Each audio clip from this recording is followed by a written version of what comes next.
कांग्रेस नेता राहुल गांधी अमेरिका में जाकर भारत की छवि खराब करने का काम कर रहे हैं।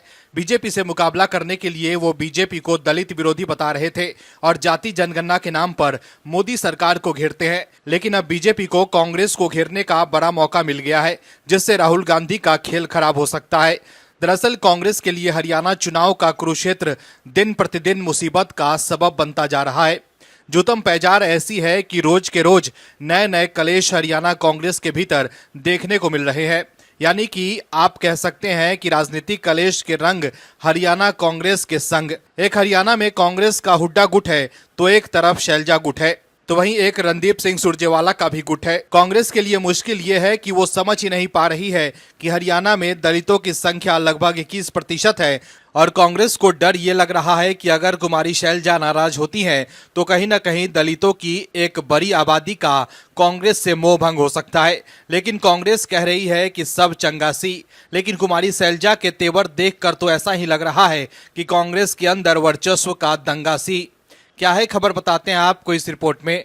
दरअसल हरियाणा विधानसभा चुनाव 2024 से पहले कांग्रेस में खेमेबाजी खुलकर सामने आ गई है और अब ऐसा लग रहा है जैसे कांग्रेस के लिए हरियाणा में इज्जत बचाना भी मुश्किल हो सकता है, क्योंकि अरविंद केजरीवाल भी चुनावी मैदान में कूद गए हैं और वो कांग्रेस के वोट बैंक में ही सेंध लगाएंगे। तो वहीं कांग्रेस आपसी कलह से भी जूझ रही है। कांग्रेस सांसद और कांग्रेस वर्किंग कमेटी की सदस्य कुमारी शैलजा फिलहाल कांग्रेस के नेतृत्व से खफा है।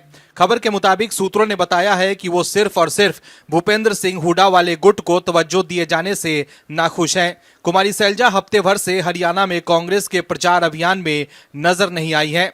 उनसे जुड़े लोगों के मुताबिक ऐसा लग रहा है जैसे केवल भूपेंद्र सिंह हुड्डा के नेतृत्व में चुनाव कराया जा रहा है, जबकि लंबे समय से कुमारी शैलजा चुनाव प्रचार में जुटी हुई थी। इस बीच पूर्व मुख्यमंत्री और पार्टी के सीनियर नेता भूपेंद्र सिंह हुड्डा ने राज्य में सीएम फेस को लेकर बड़ा बयान दिया है और पार्टी में गुटबाजी के आरोपों को सिरे से खारिज कर दिया है। हिंदी अखबार दैनिक भास्कर को दिए इंटरव्यू के दौरान ये पूछे जाने पर कि कांग्रेस चीफ मल्लिकार्जुन खड़गे तो कहते हैं कि मुख्यमंत्री का चेहरा कोई नहीं होगा। हालांकि कुमारी शैलजा और रणदीप सिंह सुरजेवाला भी दावेदार हैं। भूपेंद्र सिंह हुड्डा का इस पर जवाब आया कि कांग्रेस की पद्धति है एमएलए बनेंगे जिसका ओपिनियन जाना जाएगा, कांग्रेस हाईकमान उसके बाद फैसला लेगा। मैं भी दावेदार हूं, इसलिए तो चुनाव लड़ रहा हूं।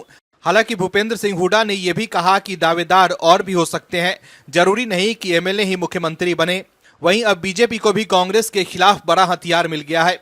केंद्रीय मंत्री मनोहर लाल खट्टर ने कांग्रेस नेता कुमारी शैलजा की नाराजगी पर बड़ा बयान दिया है। उन्होंने कहा है कि कांग्रेस ने अनुसूचित जाति की महिला नेता का अपमान किया है, जिससे सिर्फ कुमारी शैलजा ही नहीं बल्कि पूरा अनुसूचित जाति समाज आहत है। इसका खामियाजा कांग्रेस को आगामी चुनाव में भुगतना पड़ेगा। दरअसल शैलजा और हुड्डा के बीच खींचतान पहले से ही चल रही थी। शैलजा भी विधानसभा चुनाव लड़ना चाहती थी, लेकिन पार्टी ने उन्हें टिकट नहीं दिया। लेकिन शैलजा भी सीएम पद पर दावा ठोक रही थी। अब हरियाणा में कांग्रेस पार्टी के पोस्टरों से भी शैलजा गायब हो गई हैं। पार्टी के नेताओं और प्रत्याशियों ने चुनाव प्रचार के दौरान पोस्टरों में शैलजा को जगह नहीं दी है। लेकिन अब कांग्रेस के इस झगड़े को लेकर बीजेपी भी हमलावर हो गई है और राहुल गांधी जो बीजेपी को दलितों के मुद्दे पर घेरने चले थे, लेकिन अब बीजेपी कांग्रेस पर दलित नेता को अपमान करने का आरोप लगाकर कांग्रेस पर निशाना साध रही है। Bureau report, OMH news. और भी वीडियोस देखने के लिए चैनल को सब्सक्राइब करें और बेल आइकन को दबाएं।